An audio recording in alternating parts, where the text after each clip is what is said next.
I've helped collectors sell millions in rare coins and currency. The sale prices in this video are all backed by real data from top auction houses like Heritage. I know what makes coins and currency rare and valuable, and today I'll break it down for you. We're going over $2 bills that are worth a lot more money than just $2. Did you know that the US Bureau of Engraving and Printing, where they make paper money, they still make $2 bills to this day? That's right, guys. You can quite literally go to your local bank and pick up $2 bills directly from them. All you have to do is ask. I do it all the time, actually, and I recommend that you do it as well. People think that these $2 bills are so rare and valuable when in reality the majority are not, but the ones I go over in this video are incredibly rare and valuable, and a lot of the time it's the smallest detail that you don't want to miss. Without any further ado, guys, let's just get right into this video on $2 bills with this first one from 1976. So this is a Federal Reserve note, $2 bill that sold for $1,860.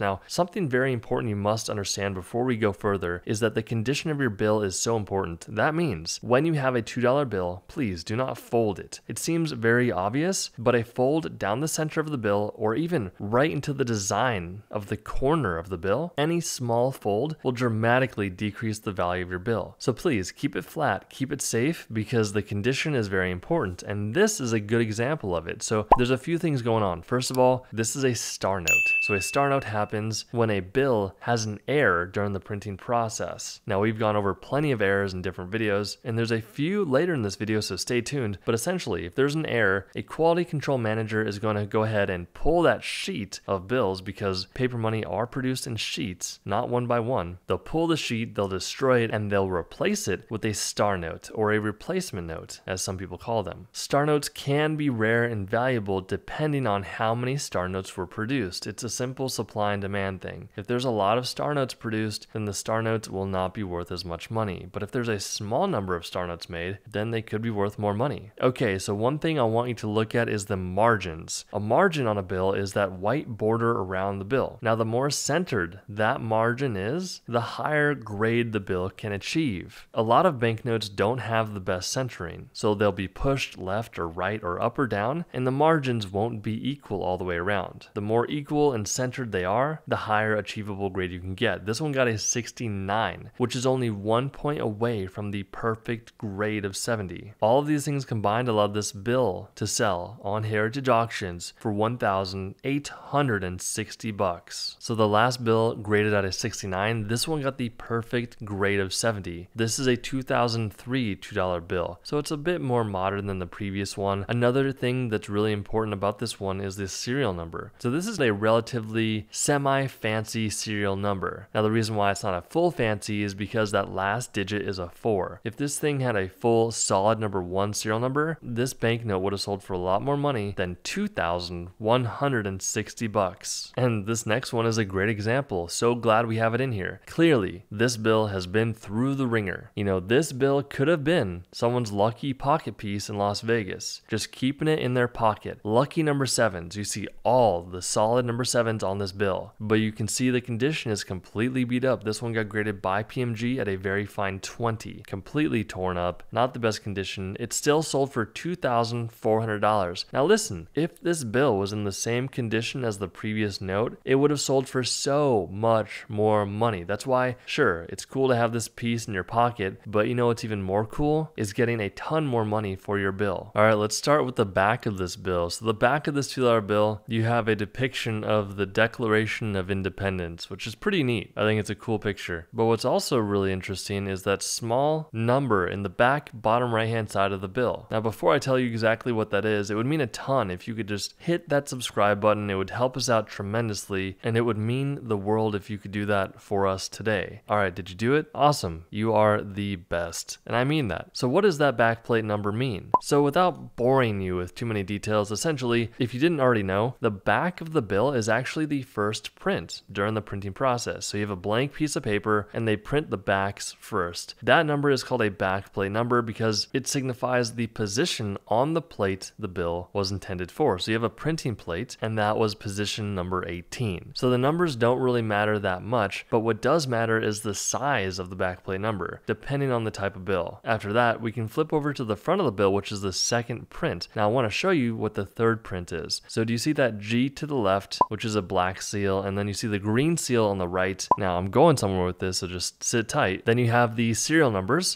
All of those things are the third print. The second print is everything else. So one area I want you to zoom in on is the bottom right area. You're gonna see an FW, an F, and a number. That is called the front plate position. And the front plate position shows which plates and position it was located for this $2 bill. So sometimes what you can look out for on a bill is what we call a mule note. So for the 2009 series $2 bills, the front plate number will always be smaller than the back plate number. If they're ever the same size, that could mean you have a mule note, which could be really rare and valuable. Now, don't spend too much time looking for that, but one thing I want to show you that is very important too is before the front plate number, you will see an FW. FW, if you see that anywhere on your bill, that means your bill was produced at the Fort Worth, Texas printing facility. If you see no FW on your bill, that means it was made at the Washington, D.C. printing facility. Learn something new every day, right? Well, the biggest reason why this bill sold for $2,400 is because it got the perfect grade of 70. That is really hard to get. Very, very challenging with no folds and perfect centering. Once again, $2,400.